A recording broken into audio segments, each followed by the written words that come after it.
إن الحمد لله نحمده ونستعينه ونستغفره ونعوذ بالله من شرور أنفسنا ومن سيئات أعمالنا من يهده الله فلا مضل له ومن يضلل فلا هادي له أشهد أن لا إله إلا الله وحده لا شريك له وأشهد أن محمدا عبده ورسوله صلى الله عليه وعلى آله وصحبه ومن tabi'ahum bi ihsanin ila yaumiddin, amma ba'du. Hadirin bapak-bapak sekalian yang saya hormati, saya muliakan. Alhamdulillah, puji syukur senantiasa kita panjatkan kehadirat Allah Jalla wa Ala. Salawat serta salam semoga senantiasa tercurah kepada junjungan kita Nabi besar Muhammad sallallahu alaihi wasallam, pada keluarganya dan juga kepada para sahabatnya, dan juga orang-orang yang setia mengikuti jejak langkahnya sampai akhir zaman. Alhamdulillah, kita bersyukur pada malam hari ini kita masih diberi kesempatan oleh Allah Jalla wa Ala dalam keadaan sehat walafiat. Kita berkumpul kembali dalam majelis yang mulia ini setelah kita usai melalui bulan Ramadan. Maka berhubung ini adalah pertemuan kita yang pertama dan masih dalam suasana Idul Fitr, karena Syawal juga baru berlalu setengahnya, saya ucapkan kepada hadirin taqabbalallahu minna wa minkum salihal a'mal. Semoga Allah Subhanahu wa taala menerima amalan saleh kita semua, menerima puasa kita, salat kita, tilawah kita, sedekah kita, khusyuk kita, dan juga semua amalan yang kita niatkan untuk menggapai negeri akhirat. Amin. Hadirin dimuliakan Allah, kita bersyukur di malam hari ini kita akan mulai kembali pengajian kita, pembacaan hadis-hadis Nabi kita Muhammad sallallahu alaihi wasallam. Dalam pelajaran kita pada kitab Riyadhus Shalihin, kita akan masuk kepada bab yang keempat, yaitu bab yang berbicara tentang as-sidq, yaitu anjuran untuk menjaga kejujuran, untuk senantiasa melazimi kejujuran. Karena as-sidqu itu lawannya adalah al-kadzib, lawannya adalah kedustaan. Itu kejujuran dalam i'tiqad, dalam keyakinan, begitu juga dalam ucapan dan juga dalam perbuatan. Karena kejujuran itu mencakup tiga hal tersebut. Oleh karena itu dalam Al-Quran di banyak tempat seringkali Allah Subhanahu wa taala sebut orang-orang kafir dengan orang-orang yang dusta. Fala'natullahi 'alal kadzibin. Semoga Allah Azza wa Jalla melaknat orang-orang yang dusta. Karena kejujuran artinya adalah mutabaqatul khabari lil waqi', yaitu sesuainya ucapan dengan realita. Dan lawannya adalah al-kadzib, yaitu kedustaan, yaitu mukhalafatul khabari lil waqi', berseberangannya dan bertentangannya ucapan dengan realita. Keyakinan orang yang beriman terhadap Allah Azza wa Jalla itu kejujuran, karena sesuai dengan realita. Wa Allah Subhanahu wa taala ahadun samad, lam yalid wa lam yulad wa lam yakul lahu kufuwan ahad. Dia adalah zat yang maha tunggal, tempat bergantung semua makhluk, tidak beranak dan tidak pula diperanakkan, dan tidak ada satupun yang sebanding standing dengan Allah Azza wa Jalla. Ini kejujuran.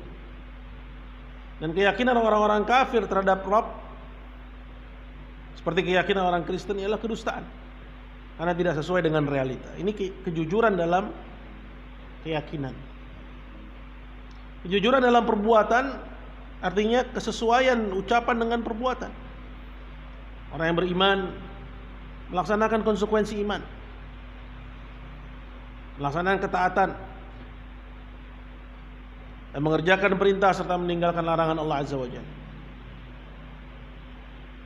Berbeda dengan orang-orang munafikun, yaitu orang-orang yang ucapannya, keimanannya itu tidak sesuai dengan perbuatan. Nah, yang terakhir adalah kejujuran dalam al-lisan. Kejujuran dalam lisan. Dan Nabi SAW dalam hadis mengatakan ayatul munafiqi thalath, tanda orang munafik itu ada 3. Idza hadatsa kadzab, wa idza wa'ada akhlaf, wa idza tumina khan. Kalau dia berbicara dia berdusta. Apabila dia berjanji dia mengingkari, dan apabila diamanahi dia khianat.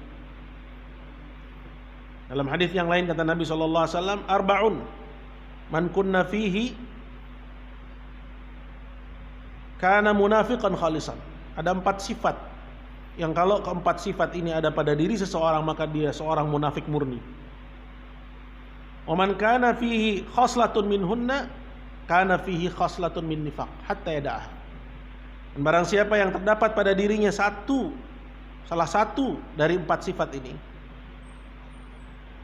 maka terdapat pada dirinya sifat kemunafikan sampai dia meninggalkannya.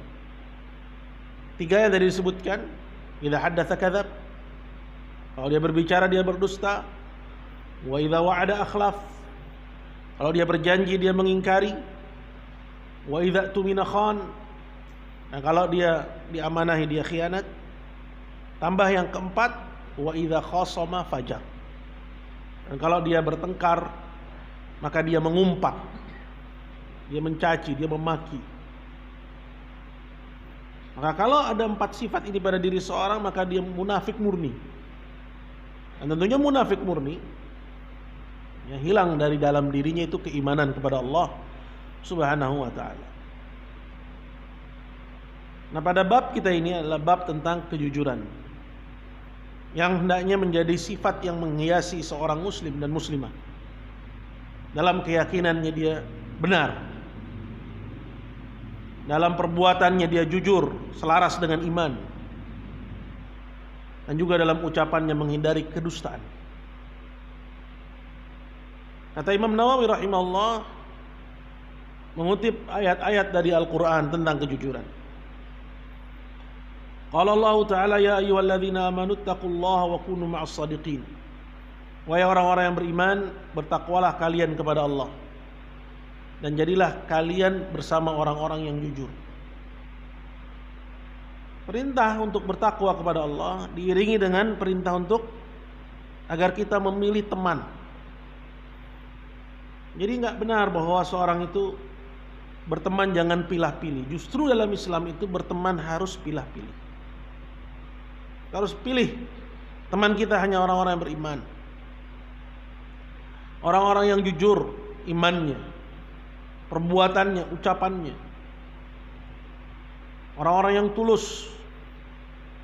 Mereka yang pantas diambil sebagai teman. Ini perintah dari Allah Azza wa Jalla untuk kita menjadi orang-orang yang jujur dan bersama orang-orang yang jujur, yaitu bersama mukminin, orang-orang yang beriman, dan orang-orang yang menjaga perbuatan dan juga lisannya.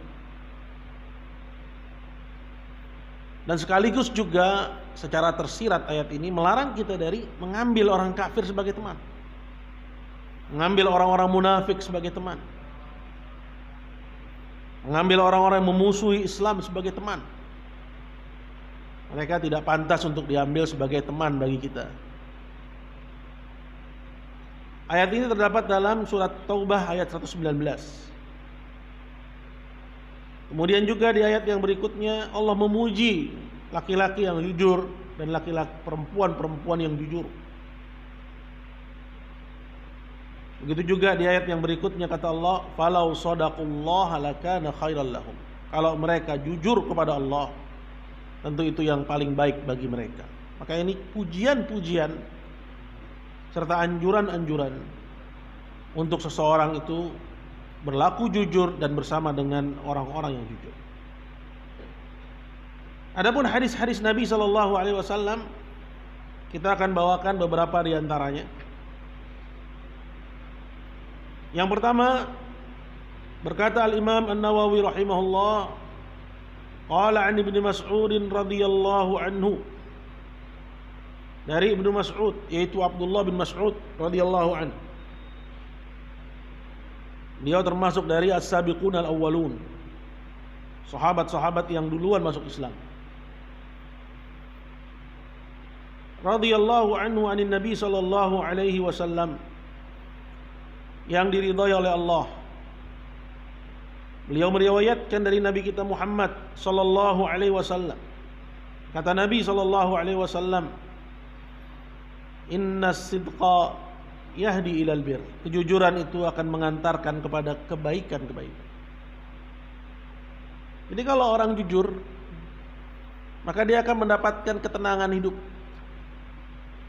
Dari ketenangan hidup itu dia akan terbantu untuk melakukan banyak kebaikan.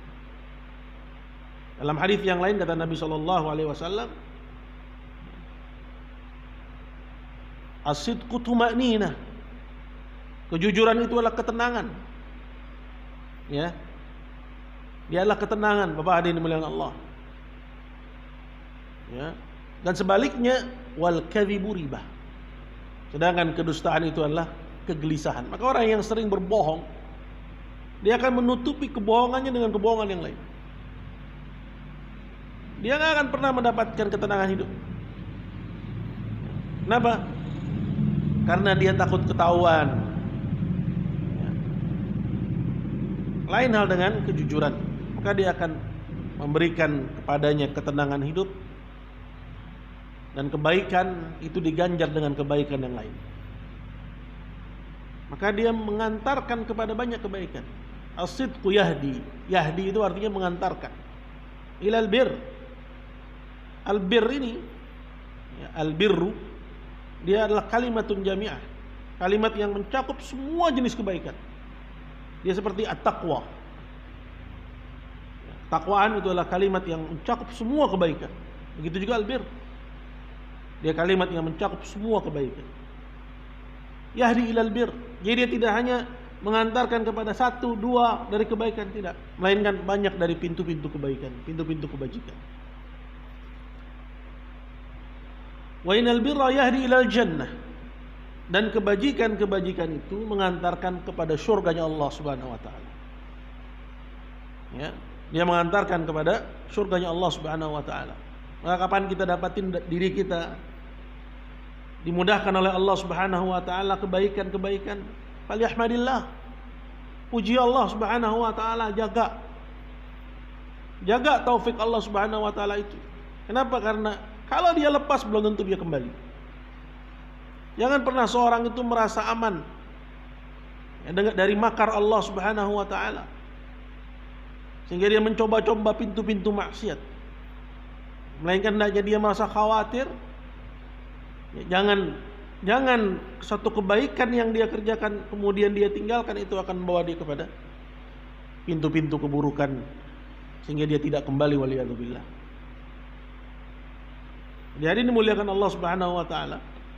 Ya, penting bagi kita untuk menjaga ya amalan saleh yang kita punya. Ya. Kenapa? Karena dia yahdi ilal jannah. Dia mengantarkan kita kepada surganya Allah Subhanahu wa taala. Enggak semua orang diberi hidayah oleh Allah Azza wa Jalla. Betul? Ya. Kita bisa hitung dari populasi muslimin. Katakan di komplek ini berapa yang sholat di masjid. Sedangkan sholat berjamaah di masjid itu termasuk dari kewajiban bagi kaum pria. Namun hanya segelintir orang yang Allah Azza wa Jalla beri dia hidayah. Wa may yurid an yahdiyahu yashrah sadrahu lil Islam. Barang siapa yang Allah inginkan hidayah untuknya, dilapangkan dadanya menerima Islam. Apa maksudnya? Dimudahkan jalan ketaatan itu. Mudah dia menempuh jalan-jalan ketaatan. Wa may yurid an yudhillahu, dan sebaliknya barang siapa yang Allah ingin sesatkan dia, yaj'al sadrahu dayyiqa. Allah jadikan dadanya itu sempit, ka'annama yas'adu fis sama'. Seolah-olah dia maksakan diri naik ke langit. Mau ke masjid susahnya minta ampun. Mau mengerjakan ketaatan susahnya minta ampun. Nah, ketika kita dapatin bahwa diri ini mudah melangkahkan kaki ke masjid, falyahmadillah. Maka pujilah Allah Subhanahu wa taala atas hidayah Allah Azza wa Jalla itu. Karena dia bagian dari kejujuran. Dia bagian dari kejujuran. Anda mengatakan diri Anda beriman, maka kejujurannya adalah melaksanakan perintah, meninggalkan larangan. Itu jujur namanya. Jujur dalam perbuatan. Ya. Kemudian kata Nabi selanjutnya, qala wa innar rajula, dan sesungguhnya seseorang, la yasduqu hatta yuktaba indallahi siddiqan, dan sesungguhnya seorang, dia senantiasa menjaga kejujurannya sampai ditulis namanya di sisi Allah sebagai orang yang jujur. Kebalikan dari kejujuran adalah al-kadzib, kedustaan. Dusta dalam keyakinan, dusta dalam perbuatan, perbuatan yang tidak selaras dengan klaimnya sebagai mukmin, klaimnya sebagai muslim. Begitu juga dusta dalam ucapan.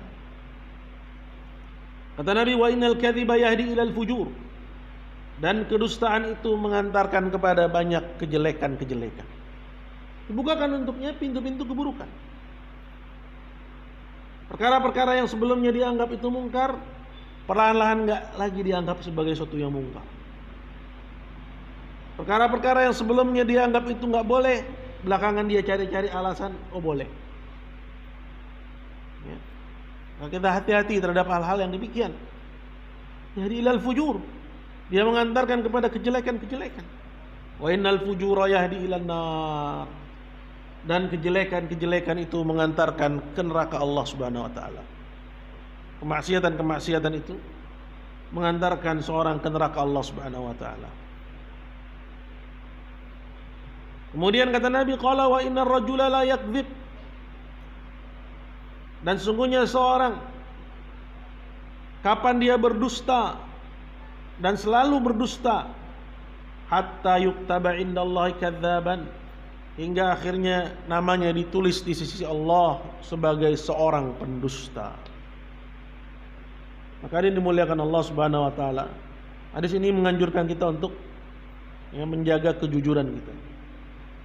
Jadi kejujuran mencakup 3 hal. Yang pertama tentang keyakinan, ini kuncinya dengan belajar.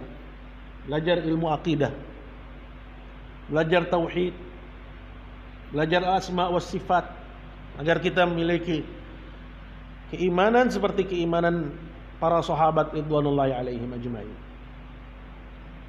Karena keimanan mereka yang dipuji oleh Allah. Fa in amanu bimithli ma amantum bihi faqad ihtadaw.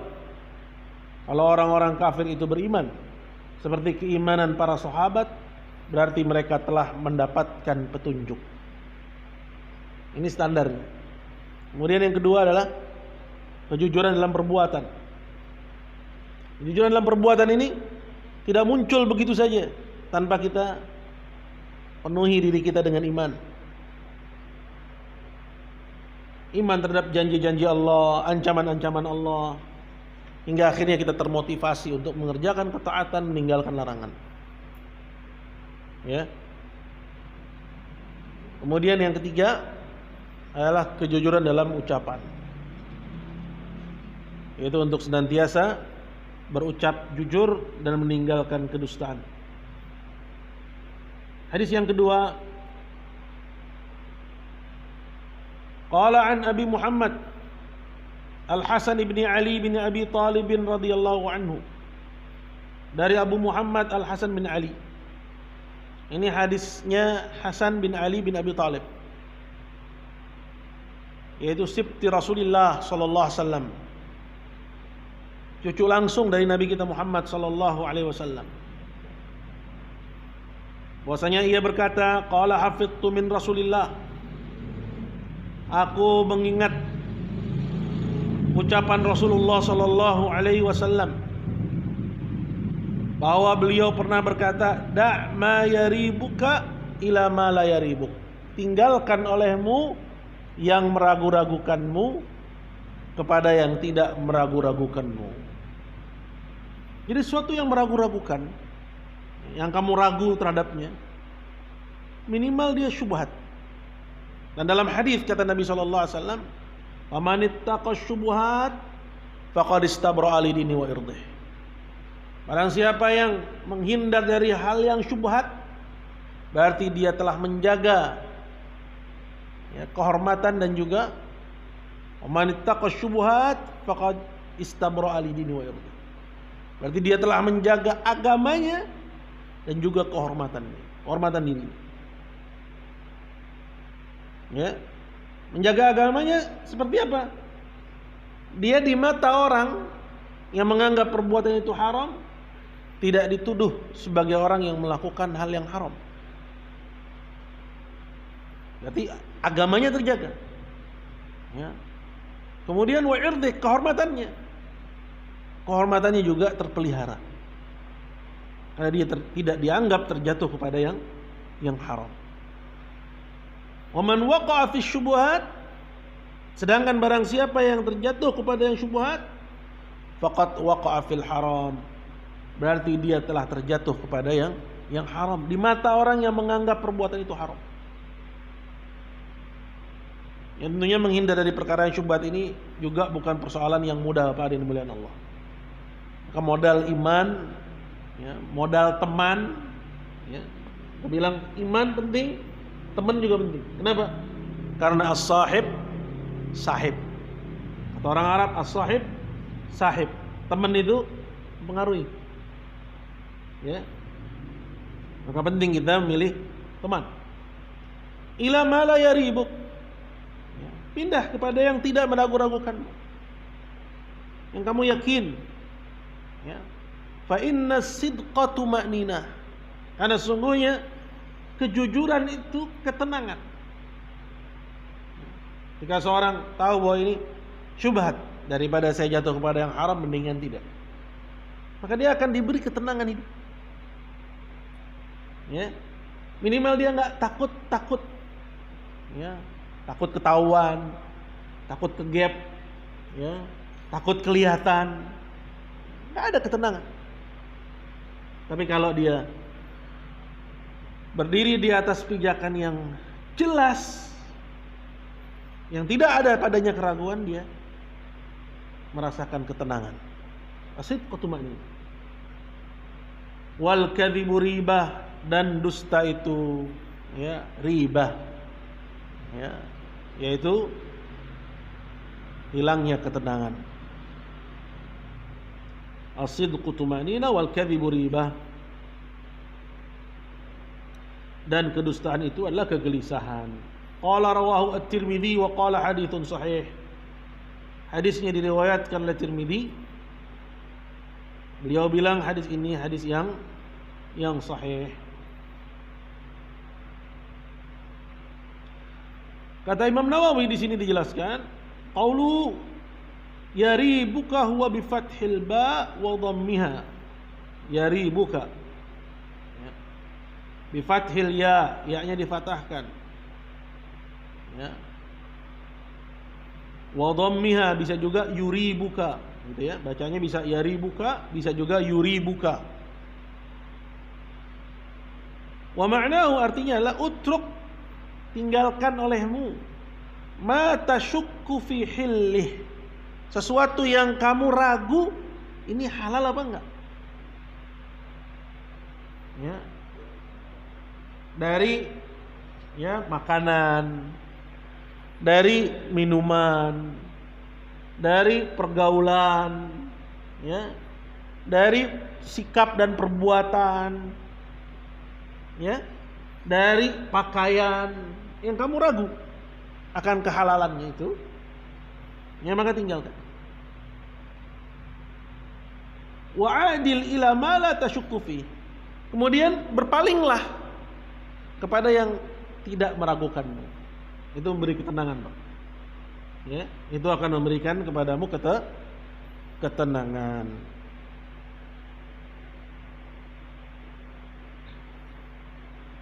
Nah, kemudian kita pindah kepada al-haditsul tsalits, hadis yang ketiga. Ini berapa menit lagi? Masih sisa 8 menit. 8 menit. 19 menit. Oh, masih lama ya. Apa ya, kita tambah 1 hadis lagi ya.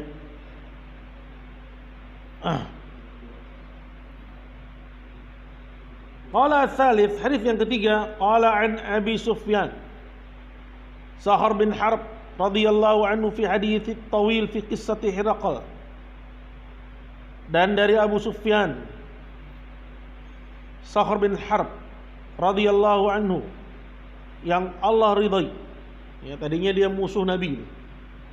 Ya, kemudian dia beriman walaupun imannya belakangan, tapi karena dia beriman di masa hidup Nabi SAW, maka dia mendapat predikat sahabat.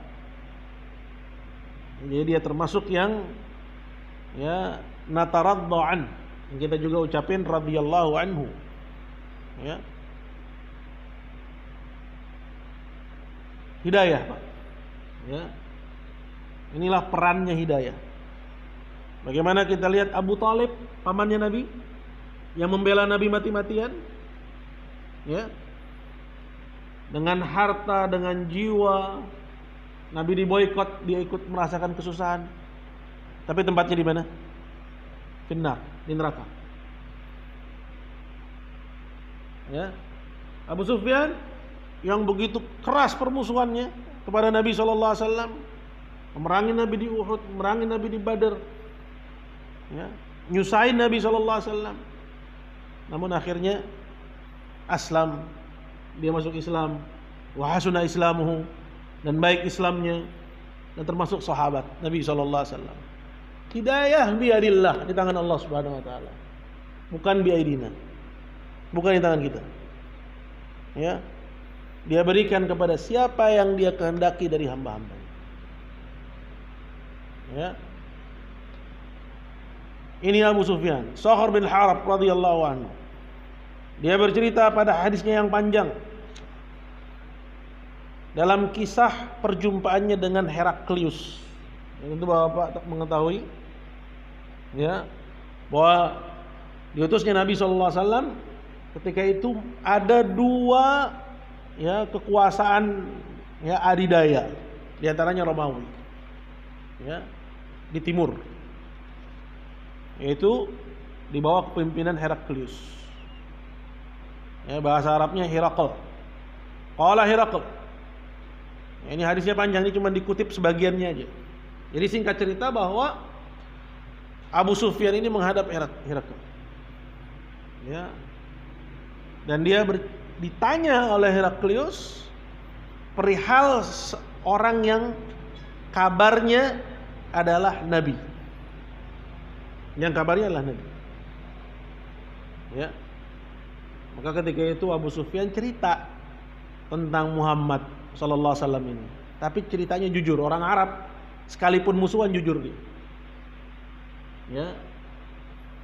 Enggak dibohongin. Dia sampaikan apa adanya. Siapa Muhammad itu? Qala Hiraqal. Heraklius berkata kepada Abu Sufyan, "Famadza ya'murukum?" yakni an-Nabi sallallahu alaihi wasallam. Orang yang katanya diutus sebagai nabi di tengah-tengah kalian, apa yang dia suruh kepada kalian? Ya, nanya ini Heraklius. Qala Abu Sufyan. Ya, berkata Abu Sufyan. Ya, ketika itu dia masih kafir. Qultu yaqul, Muhammad itu menyuruh kami u'budullah wahdahu la tusyriku bi syai'an. Tauhid. Beribadahlah kalian kepada Allah semata, dan jangan kalian menyekutukan Allah dengan suatu apapun. Watruku ma yaqulu abaukum, dan tinggalkan apa yang didongengkan oleh bapak moyang kalian. Jadi Islam itu memang enggak sejalan dengan ajaran bapak moyang, ajaran nenek moyang. Warisan leluhur yang bertentangan dengan Islam itu enggak boleh dipertahankan. Jadi ini udah perintah Nabi sallallahu alaihi wasallam. Ya. Sekarang kan jargonnya menjaga warisan budaya. Justru disuruh tinggalkan. Kalau dia bertentangan dengan Islam, watruku ma yaqulu abaukum. Nabi suruh pada orang-orang Arab itu, ya, tinggalkan apa yang diajarin oleh bapak moyang kalian. Tentunya yang bertentangan dengan prinsip-prinsip Islam. Yang enggak bertentangan enggak ada masalah. Wa ya'muruna bis salat. Dan Muhammad memerintahkan kita untuk salat. Was-sidq, dan berkata jujur. Wal afaf, yaitu iffah, menjaga kehormatan diri, menjaga kemaluan, iffah itu. Ya, perut dan yang di bawah perut itu iffah. Wassilah, dan menyuruh kita untuk menyambung silaturahim. Ini diucapkan Nabi saat beliau ketika itu masih lemah. Bahwa ini menjadi usul dari ajaran Islam semenjak dahulu. Maksudnya apa? Yang kaitan dengan pembahasan kita, jujur. Ya, bahwa perintah untuk jujur ini perintah yang sudah ada semenjak ya ajaran yang pertama. Nah, dari sini kita mengetahui bahwa ajaran Nabi sallallahu alaihi wasallam ya sekalipun diucapkan oleh Abu Sufyan, dia mengutip dari Nabi sallallahu alaihi wasallam. Kan dia juga termasuk hadis karena ini disampaikan di masa Islamnya dia. Qala muttafaqun alaih.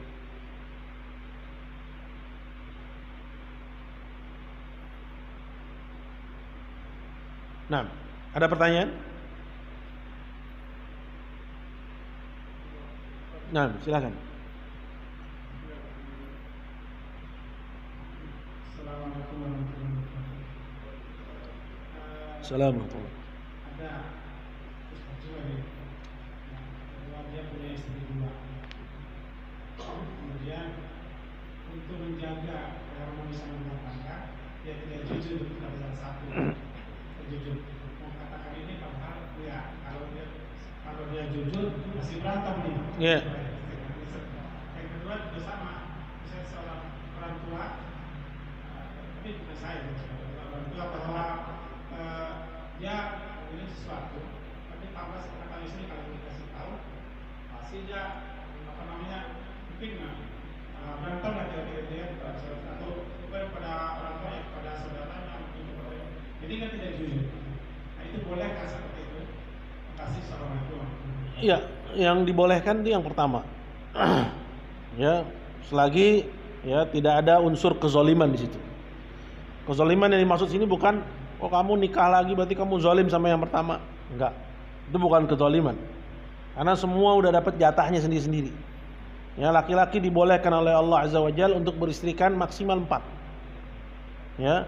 Kalau memang misalnya dia berterus terang ya kepada istrinya yang pertama, ya perihal istrinya yang kedua, ya bahwa itu akan membuat keributan, maka dalam konteks seperti ini boleh dia ya menghindar dari menceritakan kejadian yang sebenarnya. Ya, boleh ya dia tidak jujur kepada istri yang pertama agar menjaga keharmonisan rumah tangga. Ya, maka boleh yang seperti itu, ya. Dan ada hadis dari Nabi Shallallahu Alaihi Wasallam, cuman saya lupa hadisnya, ya. Namun inti dari hadis tersebut bahwa dalam konteks itu dibolehkan, ya, selagi tidak mengandung kezaliman, ya, selagi tidak mengandung kezaliman. Karena sekalipun seorang laki-laki boleh beristrikan lebih dari satu, ya, dia diperintahkan untuk bersikap adil. Ya, adil di sini, ya, dalam artian pembagian malamnya, ya, boleh misalnya dia seminggu di sana, 6 hari di sana, sehari di sini. Ya, kemudian dia bohong. Ya, saya kerja, saya lembur. Nah, ini ya kebohongan yang nggak boleh. Ini bohong yang nggak boleh, karena mengandung kezaliman. Ya, dia harus sehari sini, sehari sana. Gitu ya. Saya sih, kalau di sana 2 hari, sini 2 hari. Ya, nggak boleh dia di situ 2 hari, sisanya ya 5 hari di yang kedua. Ya, kemudian dia bilang dia lembur. Nah, ini kebohongan yang mengandung kezaliman, ini nggak boleh yang seperti ini. Ya, jadi boleh tidak jujur tapi nggak boleh mengandung kezaliman, karena diperintahkan kita untuk adil. Jadi adil dalam hal bermalam, adil dalam hal pembagian. Ya, pembagian juga bukan artinya harus sama, tapi sesuai dengan kebutuhan, sesuai dengan kebutuhan. Nah, itu peran laki-laki. Makanya laki-laki qawwamuna 'alan nisa. Dia yang mengendalikan. Ya, makanya laki-laki yang harus cari duit. Tapi kalau perempuan yang cari duit, gimana dia bisa mengendalikan? Nggak bisa. Ya. Nah, adapun di luar itu, ya, itu dilarang. Ya, kedustaan dilarang. Ya, berdusta itu dilarang dalam dalam Islam. Namun kadang seorang perlu melakukan tauriah. Ya, kalau tauriah apa itu bahasa kita itu sedikit ngeles. Ya, sedikit ngeles, ya. Tapi tidak terang-terangan dia berdusta. Dengan tujuan untuk ya menjaga keharmonisan, menjaga ya hubungan. Artinya apabila tujuannya itu adalah untuk menjaga keharmonisan dan menjaga hubungan, selagi itu bukan terang-terangan kedustaan yang mengandung kezaliman, dusta untuk melakukan kezaliman seperti merampas harta orang, ya, merampas kebebasan orang, maka ini nggak boleh. Wallahu a'lam. Betul. Adakah berdusta yang dibolehkan? Itu tadi. Iya boleh. Sama istri. Ya, dalam menjaga keharmonisan antar madu. Tapi tidak boleh mengandung kezaliman. Ya, tidak boleh mengandung unsur kezaliman. Sehingga salah satunya menjadi terzalimi. Alasan pembagian malam ini kalau nggak boleh bilang gitu kan, nggak usah bilang. Bisa. Ya, jadi kelihatannya menarik ini pembahasan. Jadi nggak harus seorang laki-laki itu menikah lagi bilang sama istri yang pertama, bukan suatu keharusan. Kalau kita mau ke sana, bisa aja gitu. Tapi wajib bagi laki-laki untuk berbuat adil. Berarti nggak perlu bilang. Jadi misalnya gini, saya kasih tahu rahasianya. Nah, istri saya juga 2. Jadi misalnya antum mau nikah lagi, ya, tapi kalau antum bilang sama istri pertama, mungkin jadi ribut atau minta cerai.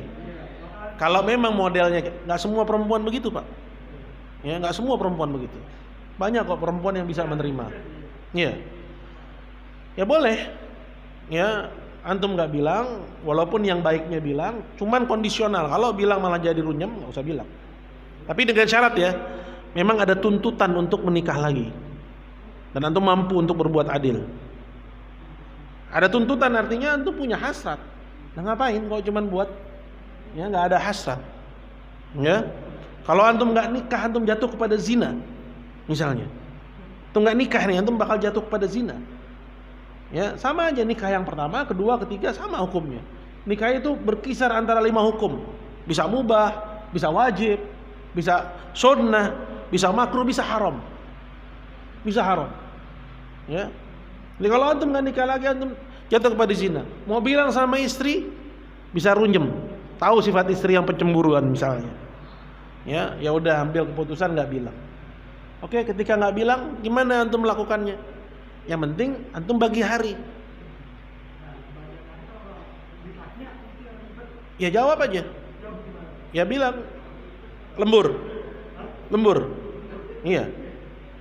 Artinya yang ya boleh dalam hal ini boleh berbohong karena antum nggak boleh menzolimi istri ini. Kalau antum nggak bisa ngomong, nggak bisa juga berbuat adil sama si istri, mending jangan nikah. Jangan nikah lagi. Kesian dia, nggak kebagian malamnya, ya kan? Sedangkan bersikap adil itu perintah agama, ya, itu perintah agama. Jadi antum bisa ya berdalih, ya syukur-syukur antum punya dalih lain yang tanpa berbohong, ya alhamdulillah gitu kan, itu lebih aman.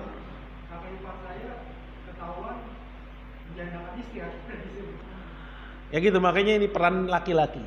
Ya laki-laki itu qawwam, termasuk dalam hal ini mengendalikan istri, menenangkan istri, ya, menjadikan istri bisa menerima. Itu perannya laki-laki. Ya itu perannya laki-laki. Juga pentingnya keimanan ya kepada hari akhir, karena ini bagian dari ibadah dia juga sebenarnya. Barakallahu fiik. Ya, jadi semoga ya kita bisa mengamalkan sunnah yang satu ini. Tapi mungkin udah waktu ya Pak ya. Kita akhiri, jazakallahu khairan atas perhatiannya. Kurang lebih saya mohon maaf. Subhanakallahumma bihamdik, asyhadu an la ilaha illa anta, astaghfiruka wa atubu ilaik. Assalamualaikum warahmatullahi wabarakatuh.